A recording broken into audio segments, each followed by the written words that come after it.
Greetings, I'm Solla Pizzuto, Senior Universal Healing Tao Instructor. And I'm Loren Johnson, Senior Universal Healing Tao Instructor. It's so nice for us to be together, isn't it, Loren? It is. Thank you for joining me. Yeah, thank you. Thank you for having me. Make this conversation happen a long time, and I hope everyone listening benefits. And it's incredible that the two of us could finally come in and speak about the things that we love, that's near and dear to our hearts. That's right. Yeah. And there's never been a time that we needed more, how to take care of ourselves and each other. Absolutely. And really talking about the whole body wellness. That's right. Mind, body, spirit, sexuality. All of that, yes. Energy, all of it. That becomes a comprehensively a total body wellness. Wouldn't you agree? I agree. And even a lot of the holistic systems, yoga included, have a big disconnect here. They're like, oh, we only work on the upper chakras. You know, the one thing I really love about the Tao is that we have access to the total being, including sexual health. Absolutely. And the beauty of the Tao, if those people out there who are not familiar with what the Tao is, the Tao, do you want to say something about what you think? What's your take on the Tao? We were in the elevator, and you literally had 2 minutes Tao to explain to regular Joe and Jane what is Tao. What would you say? Well, the Tao means way, but the full definition is watercourse way. It's a very earth-centric, grounded approach to spiritual cultivation and just overall life. One thing I really like about it is it's neutral. It's religiously neutral. So you could believe in any god or not. It's basically sailing. What's nature doing? How can I erect my sails in a way where I'm going with the flow, the way, instead of against it? Because most people are just like going uphill. They're struggling against nature. And there's a lot of personal practices. There's the medical Tao, the martial Tao. It's the most comprehensive system I know for what we're talking about, holistic wellness. Yeah, I would say it's a very practical way in which to understand just how to live fully in your body. And also, we recognize that we are part of the environment and the planet and everything else around us, that we're not separate. We're actually part of the whole, cohesive part of the whole. That's right. Yeah? That's right. Absolutely. So, what do you want to say about your take of how the Tao orientates to the sexuality? Of course. Well, that's because that's, again, most systems that address it, even some of the tantric systems, we have right-hand path, left-hand path, there's so much judgment there. And the emperors were obsessed with getting their empresses and concubines pregnant. So there's a lot of work in the Tao that served that interest of sexual health, sexual evolution. I would say, too, it's one of the biggest wounds we're recovering from collectively is sexual trauma, seen and unseen. So even just on an emotional level, before we even get to like physical techniques, just releasing some of the negative emotions that build up in general as it relates to sexual energy. There's a lot of practices, obviously. Where would you begin if you were going to open up that conversation? Yeah, that is a touchy conversation, right? Anything below the belt seems very touchy in most arenas. So I would look at it like, okay, you have your organs, you have your body parts, you have your anatomy, and that includes the anatomy of our pelvic floor, which is our reproductive organs. And within the reproductive organs, there's energy. There is sexual energy, procreating energy. And so you could look at it in that aspect, like, okay, it's not taboo. It's not about, all of these wild and crazy, what do you want to say? People have all kinds of notions out there about sexuality. Crazy sex cults and just like, and look, whatever people are into or not into, but there's something for everyone. We're all in relationships. We could all benefit from learning how to be in relationships skillfully, like even the Taoist notion of Tantra, sexual Kung Fu. Kung Fu just means skillful practice. So we could all probably bring more awareness, more skill to our sexual practice. Absolutely. So if you're, for instance, if you're running and you're doing cardiovascular fitness for a better improvement of your heart, right, and your lungs, and you have no doubt, that seems very rational and practical and something to do for your health, right? Same thing. There are certain particular practices that we can do to enhance our sexual reproductive organs, and therefore enhance and support our sexual functioning, and then support our sexual energy. Yes. Well, it's kind of how you orient yourself. Some people orient more towards moving towards pleasure. Some people orient their mind and awareness, again, moving away from pain. Either way, this practice is something for you. You're going to move away from the pain of guaranteed prostate issues for men, for example. A lot of the, as Master Chia said in the analogy, once you sprinkle dirt into a glass, it falls to the bottom. A lot of times problems show up down here first, so moving away from that pain, but also towards the pleasure of the greatest experiences you've ever had sexually. I mean, 80% of women have never had even an orgasm, let alone full body orgasm, which is promised by these practices. So if you take your belief system, whatever they are, and you take it from the kind of conditioning that maybe you're used to, maybe a negative condition, maybe a negative association to what sexuality is. Which so many people carry. Right? So let's just say that, okay, maybe that's there. Let's move it aside for one moment. And then just say, okay, look, this is my body. Oh, my body has these wonderful functions. What can I do to optimize my total body wellness? And what can I do to optimize my sexual energy? So in actuality, that sexual energy could be part of your nourishment to nourish all the other parts of your body organs, including your brain. And so can you imagine if one is seeking total body wellness and vitality and longevity, and then they sort of take that part out of the picture, can you imagine what a detriment that might be? Yeah, so in the Tao practice, we actually don't look at it as a taboo belief system. We look at how can we utilize our sexual functioning via particular exercises and meditation and tuning in and really bringing consciousness to that area and really vamping it up so that it supports all of the rest of our bodies. Well said. Yeah. Well, too, I'm glad you mentioned the brain, because Master Chia has noted, as the Tao and Chinese medicine that came from it, that there's a direct correlation between cognitive decline and sexual energy decline, because the kidneys govern the brain and sexual energy. Absolutely. And so just learning how to, I mean, sure, there's physical techniques. Okay, let's hit full body states. But even before we get to that, just some simple breathing, some meditative, like literally you could have totally hands off. You don't need to literally touch this, but just how you bring your focus and therefore your energy there shows up in a major way in your health and your pleasure. I'm so glad that you mentioned that a bit about the kidney, because a lot of the Western mind, they have no idea that there's even an association with the kidney and the brain. They're like, wait, kidney's down here somewhere. How does that relate to the brain up here? But in TCM medicine, traditional Chinese medicine, which you and I have a background in, and we spend a lot of time and education in the TCM philosophies and studies. As acupuncturists. Chinese medicine. So kidney plays a big role in sexuality. Right? Because, oh my God, what is the root, the fire energy of the Ming men, as they say in the Tao and also in TCM? What is that? What do you want to say about this notion about this fire energy in the kidneys that's related to the brain and also our sexuality?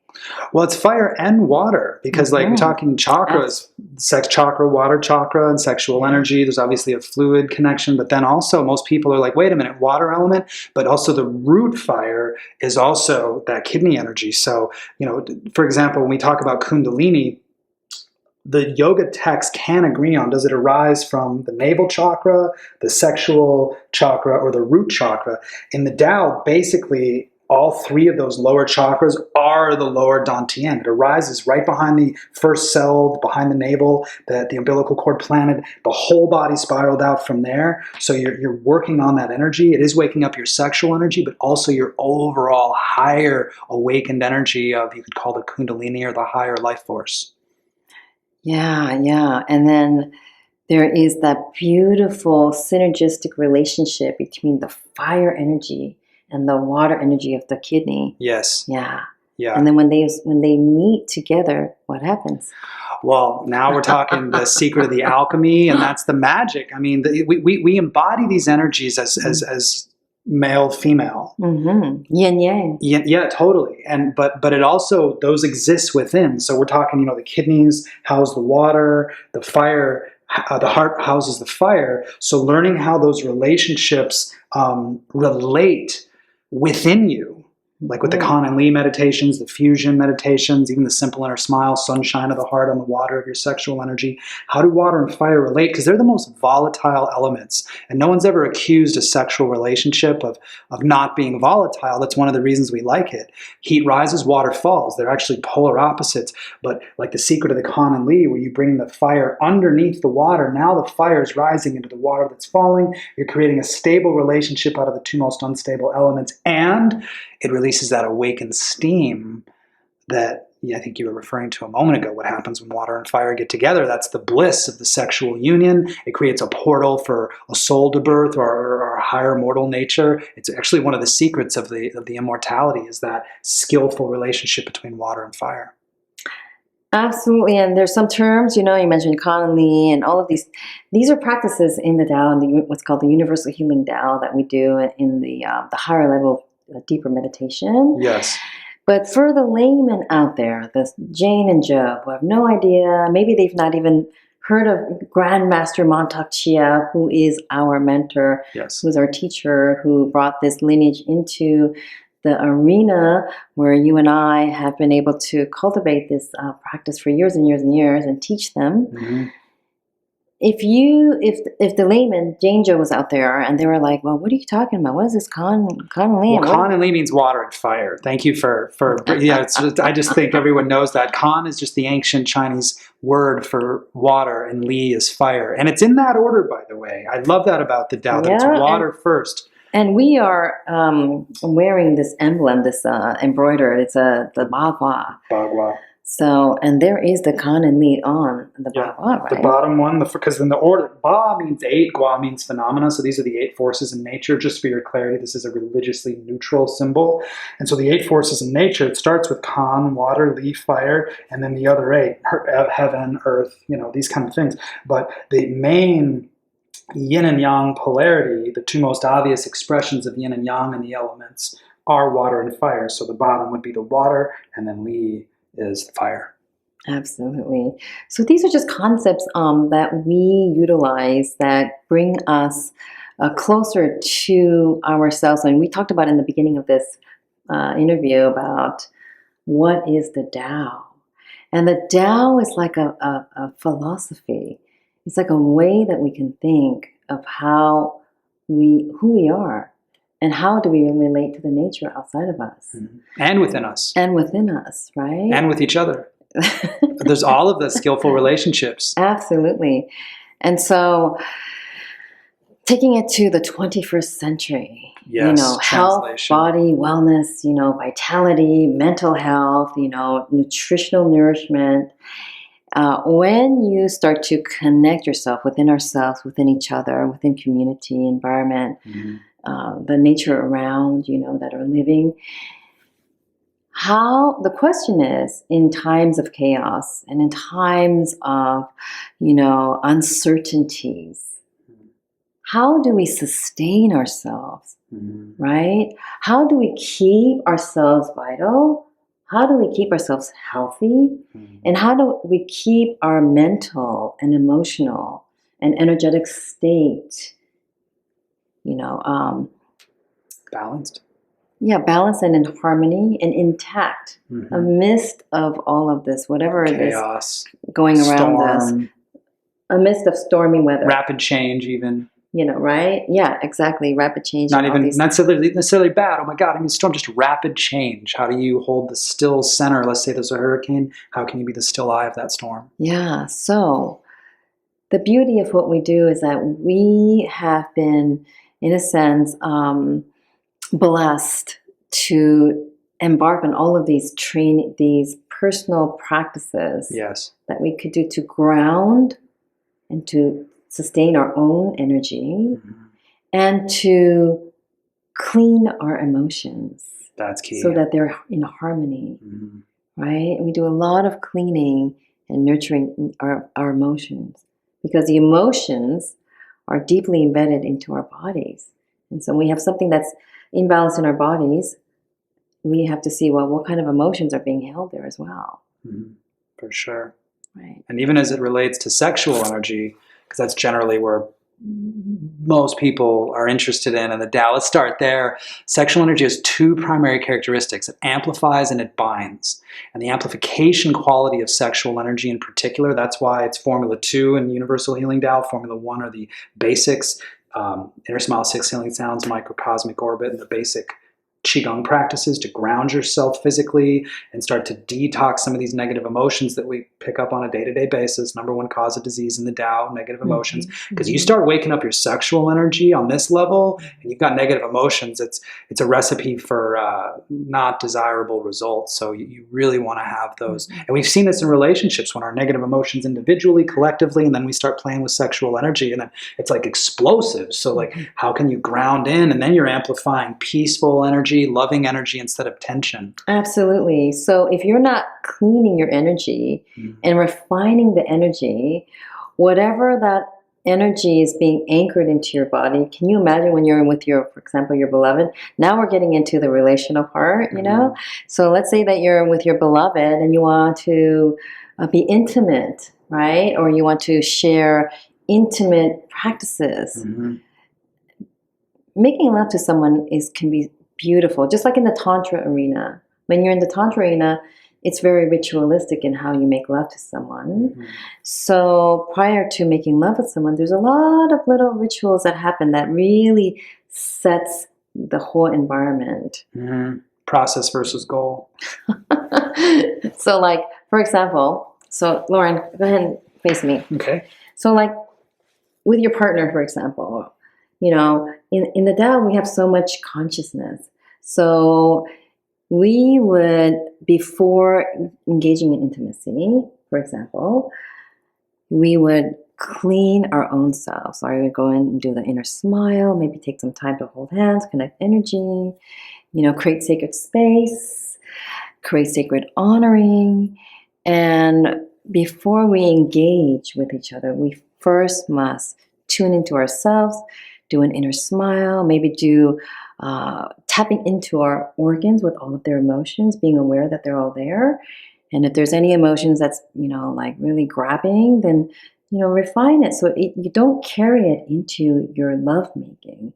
And you don't let that sort of, you know, create disharmony in the bedroom. Right. So this is ultra important, because what happens when two people are carrying grief or somebody's carrying frustration or anger and they take it to their lovemaking? Yes. What happens to that experience overall at the end of it, even if they didn't share that with each other? Yeah, but you're holding it. Yes. Right? And how does that manifest for a man on a physical body? Usually just very tense, angry, not as able to tap into his sensitivity.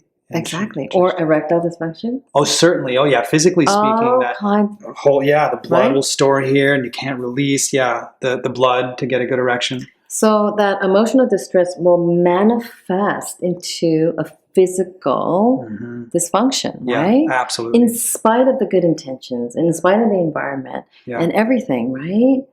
You want to have a romantic dinner, you have the candlelight, you've got the roses everywhere, and you're with your honey, and yet that frustration energy or anger energy is clinging on, and there was no way or no practices, or maybe you just were not aware as a man to release that or refine that or move that or disperse it out of your system before making love, and he's carrying that.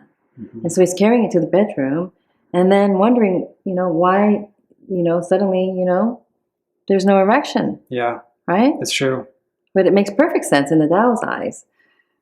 Well, it would be like also, what if you came in off the fields and you were just covered in dirt and you went right to the bedroom? And you might have a nice fetish on that, maybe, if you're into that, but you're probably going to have a lot more connectedness if you take a bath first. It's the same way emotionally. You want to be clear because then it's easier to connect. Yeah, rituals are so important because it really is like an honoring It's, honoring in motion. Right. And so even with the women, if I'm with my partner and, we're about to make intimate, beautiful love-making experience, which we all want that kind of experience, right? Mm-hmm.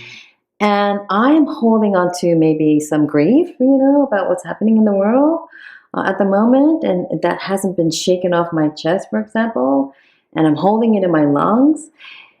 And, and we're making love, and, and I might just be like, my energy level would also go down, right? Mm-hmm. As a woman.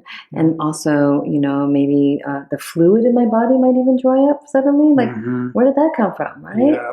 Yeah. And no matter how well we're eating, no matter how much exercise we're doing and all this and that, but if I'm not clearing that grief energy, it will manifest in my body as well. Mm-hmm. And then it's going to be carried into our lovemaking experience. And ultimately, what happens at the end of that? Not as good lovemaking as if you did some clearing first. I mean, it's inevitable. The number one cause of disease, again, negative emotion. So it's not, oh, don't get negative. It's like, how do you process them? And so we do our own practice, and even there's things we can do together. Like you said, kind of, you could make a ritual, or if that word is loaded for you, just a process or an exercise or a breathing technique. Or a pre-lovemaking. Yeah, foreplay. Yes. However you want to frame it. You can have a foreplay or just honoring. I like to call it honoring. Honoring sounds good. So if I'm holding you and you're holding me and we're together and I'm grateful for your presence, thank you so much for showing up here and being this beautiful light in front of me, and I'm just going to we're going to take a moment of pause. We're going to tune in, clear out the negative emotions, which we do in the Duel practice. We spend a lot of time doing that. That's like number one. Yeah. You clear out all of that. You sweep it out of your house, You dust it out. And we use methods called inner smile or fusion. I mean, those are just terms that we use for these kinds of meditation. Yes. And then after you've done the clearing, then you open your eyes and you eye gaze with your partner, just like we do in the Tantra arena. Generally looking at the left eye or the mid eye. No, because the right eye connects to the left brain, which is more like analytical words, language, which is fine for math and science and so forth. But you want to connect to that creative, more emotional, connective. Yeah. That's why in Tantra they say left eye or even the mid eye. If the left eye is too loaded, it's intense. You'll get lost in someone's eyes. Yeah, that's a good point, because some people are uncomfortable gazing, right? Eye gazing is not comfortable. It doesn't come easy for everyone. So to have a direction and a focal point, thank you for that. So if you go to the left eye and you really just eye gaze, and now you're just going when you eye gaze, you don't want to be so focused on the exterior of the person or what that person did earlier, or have all kind of analytical mind. Right, more present moment. You want to just be empty. And make it a meditation. Yes. So that as you're looking into my left eye, I'm looking into your left eye, it becomes a meditation. And we could actually go into that realm of, the cosmos, go into the realm of the universe. Yes. And then just get lost. And then, and really, again, eye gazing in this way is, again, honoring this beloved. This is a divine being, this divine being of energy in front of me. And I'm going to be eye gazing because I want to look deeply into that realm of the cosmos inside of you. And you to me. Yes. Right?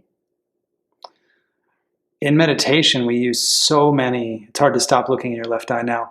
We use so many tools to focus, so your partner becomes the undivided object of your focus. And if you actually want to go that far, which I like to, your worship.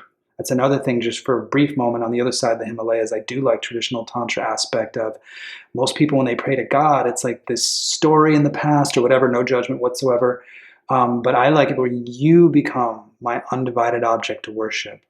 And so even whatever God I believe in, if God exists everywhere, it's also within you. And I want to give you that energy, so that just that again, that honoring, you bring so much focus and therefore energy to this moment, and then you have better connection and everything overflowing from. We are the reflection of each other. So imagine if you are engaged in the honoring of your partner, your beloved, right? You're essentially honoring yourself. Yes. Right? Because you are the mirror of me and I'm the mirror of you. Yes. What you see in my eye, I see in you. Whatever radiance that comes through, I'm also seeing that in you. So there's this recognition, and there's a mutual respect and admiration that takes place. When you're fully present, you're fully grounded, you've cleaned out the emotions that doesn't serve you. Yes. And we all have those beautiful, virtuous energies inside of us, the beautiful emotions. Love, happiness, joy, trust, gentleness, kindness, empathy, compassion. Yes. All of that is swirling inside of our inner heavenly universe. And when we are eye-gazing, we are recognizing that that's happening.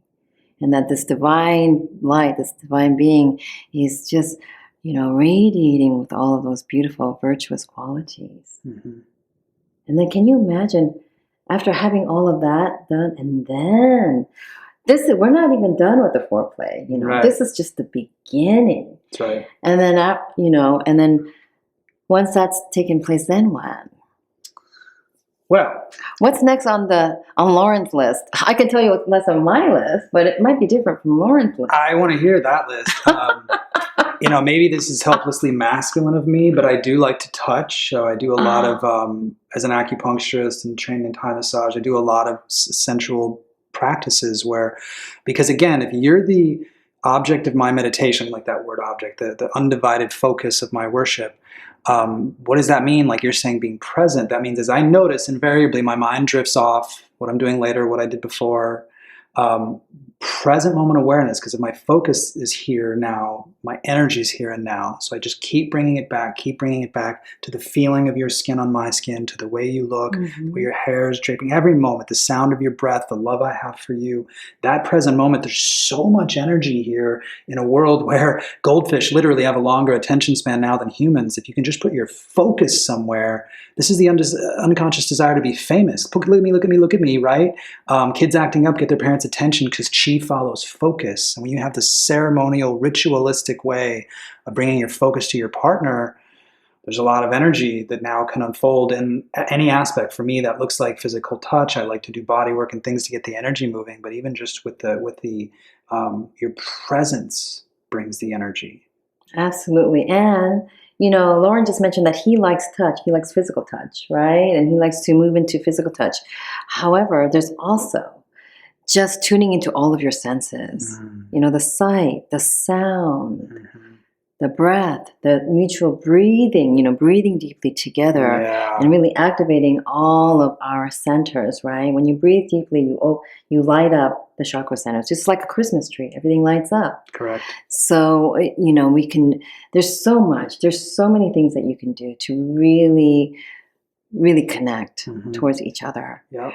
And then what we like to do in the Duel Practices, we like to circulate what's called the Microcosmic Orbit. Yes. Now, in the Tantra arena, they also have different names, and they do similar things. Yes, they do. It's just taking your energy, your chi, if you will, and sending it up your spine, your body, and then moving it down in an orbit. And then also when you're with partnership and you do what's called the dual cultivation. The partner practices. Which we're demonstrating. These are just little things, little sneak previews of what we do. To be closed, don't worry. They're all sneak previews. Yeah, because there's solo practices we do on ourselves to feel the chi, and then, okay, now I've got enough composure, especially as a man, because women are sexually superior, just in case you didn't know. A little bit more, than the, 2-minute elevator speech. But, right. I think of we do the dual practices. I think it really, the general public out there is so curious, right? Correct. Yeah. So then in the dual practice, we send that energy that we've cultivated inside of us, and we're also pumping our lower pelvic floor to really charge up that energy. Raise the energy. The pumping of the pelvic floor, the lower gates, will propel the energy up, and then we circulate it amongst each other like a infinity, right? Yeah, because when you bring the energy up from the lower centers, that helps you hit full body states, because again, sexual energy, the water wants to fall, boom, little genital blast, and you learn how to harness it up, you hit full body states, it nourishes all your centers, and then you can loop it, and then it gets even more multiplied. Now, granted that you have all these ingredients, and then you add the breath, then you add the sound, and then you add the movement, and your pelvic floor is pumping and propelling. Oh my gosh, you could go into this state. And this is way before you even made love. Right. You go into this altered state, right? And then what happens after that? Well, there's an obvious plethora of tools we have, cosmic tools in this conversation and practice. So it's up to you. But I like how you mentioned, like, how do we link the orbit? We could articulate that for you if you think it would serve our viewers. Do you want to go there yet, or is that too much for them to handle at this stage? I think this is a good preview, because yes. If you want more, really, you must find a trained and certified That's true. Universal Healing Tao instructor or teacher who has actually trained with Master Mantak Chia. Yeah. Some way, somehow, or one of the senior instructors at the Tao Garden, right? There's a network worldwide, too. And there's a network. You can just go on the website, and it's all the names and all the states. Usually in your city. All the countries. Yeah. You will find the certified people that can support you and help you to understand that there are practices, there are skills that you can do to empower your own health. Many. And we only just demonstrate the sexual part because this is so. People are interested in. This is what everyone's interested in, and they're like, "Oh my God, we can do all these things with our sexual energy." That yes. And the beauty of it is that because Loren and I come from medical background, so we kind of have the perspective of wellness in sort of in what can it do for you in your medical body, right? Like, how can it improve the overall health of you? So when you work with your sexual energy, just look at it like this is your body. Your sexual energy has a lot of battery, let's say. Just like, we often refer to our kidneys, the organ of our kidneys, as our battery of life. Right. But you also have to see your ovaries, your uterus, your prostate gland, your testicles, right? All those organs have tremendous amounts of energy potential. Yep. And so, if anything, if you watch this video and you kind of understand that there's a connection, that there's a lot of energy potential there that hasn't been really recognized in the Western arena. But maybe by watching this that you're now curious and you're going to run out there and go read all the books you can about TCM and Tao practices and universal healing Tao. I would start there, not to interrupt you, because even in the Tao, most people, again, they're cut off. Master Chia first really hit the scene when he shared like the sexual practice, multi-orgasmic female, male couple. I would read Master Chia's books if you want it decoded. Master Mantak Chia has a number of books on the subject if you want to go right to the source. And some of them are, the multi-orgasmic man, the multi-orgasmic woman, the multi-orgasmic couple. Yep. I really like the original one though, guys. The original, and there's prostate qigong too. There's that one. Sexual Reflexology, by the way, just while we're talking about his books, is probably my overall. The books you mentioned are invaluable. They're all amazing. But the reason I like Sexual Reflexology came a little bit later, and he kind of simplified, because the original sexual cultivation books are pretty detailed, which I like as an instructor. But Sexual Reflexology is like, just cut to the chase. There's some nice pictures where, okay, different positions, draw the energy. Oh, you have vision problems, do this position, and so forth. And I really love Sexual Reflexology. Didn't mean to interrupt. Yes, that's a good one. But I actually like the original books, the ones that are more detailed. And that's the male cultivation of sexual energy book. Right, it's purple. And there's a female cultivation of energy. Yeah. While I might not be saying exactly the exact titles, but if you it's Google, cultivating female sexual. If you actually just go on Google and put Mantak Chia and cultivate sexual energy for female or male, those books will come up. For sure. So even if we don't get exactly, because we don't have the book in front of us. Well, he has so many books now. But yeah, the female book. There's over 50 books. So I thought, more. Yeah. That's good though. Master Chia's, he's probably the most well-known, certainly Taoist, arguably yoga teacher of any lineage because he is so well published. So Loren's in Palm Springs, California, and I'm in Los Angeles, California. So if anybody's interested in asking us questions, then you can find us on. Oh, where we're available. Yes. Yeah. Oh, well, where are you available? Los Angeles, California. Oh, right. But do you want to mention your website or how people can contact you?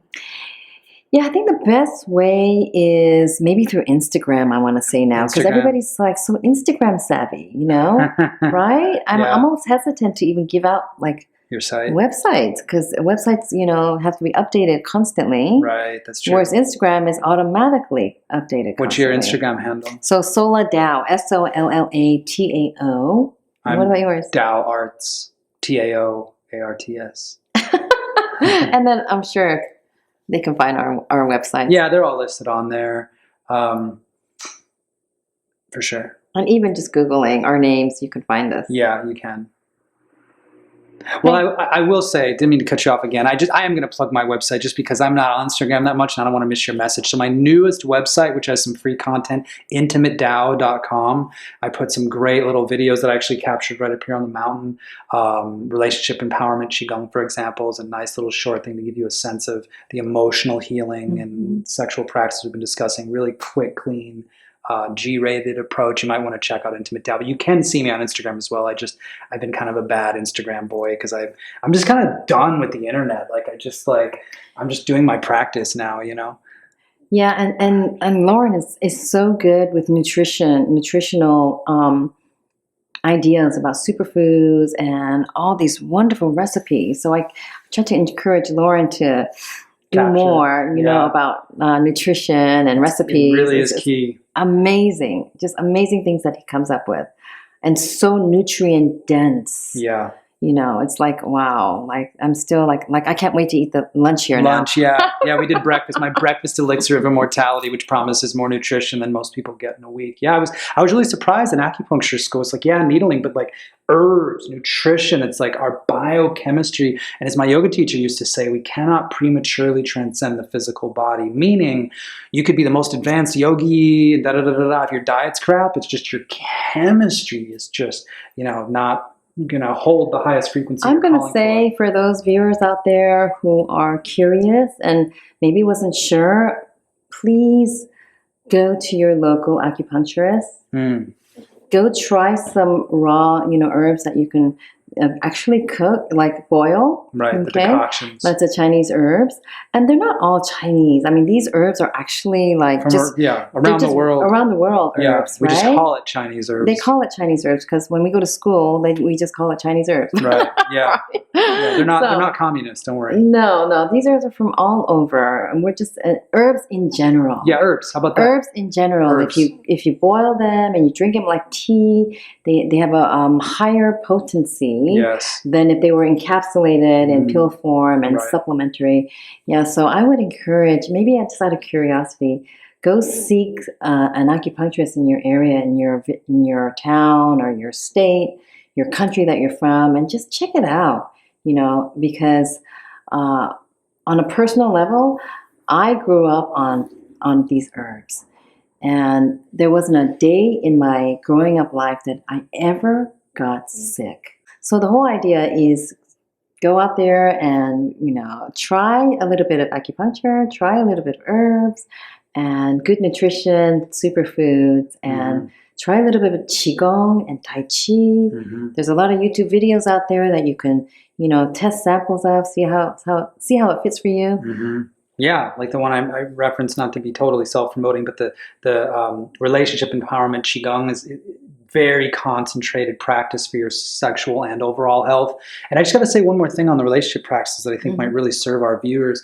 One of the first things Master Chia said to me that made me want to devote myself to his lineage and become a senior instructor, which is that so our original energy was sexual energy. And so probably the strongest gravitation that we have in a life. Money is superimposed culturally, frankly, a natural construct. It's sexual energy and the whole spectrum of relationships, because the body's constantly reproducing itself, constantly every 7 years roughly or quicker. We have a new body almost to the cell. There's some core parts of our nervous system that apparently stay the same, but body's reproducing, DNA constantly splitting. It does that optimally when we experience sexual and orgasmic and, of course, loving energy, that whole spectrum. But, of course, the crowning experience of that are your sexual relationships. So, again, sexual kung fu, skillful practice of sex, if it's our strongest gravitation, you might be served by learning how to be skillful with it. Mm-hmm. Okay. Any more questions? You know who to contact. Yes, and thank you so much for your presence and your presence, and the highest honor for you and this moment and all that are witnessing. Thank you, Loren. It was my pleasure to be here and to graciously accept your beautiful offerings of your food, the superfoods, and having this time together to create this video and and to connect. Yes, thank you.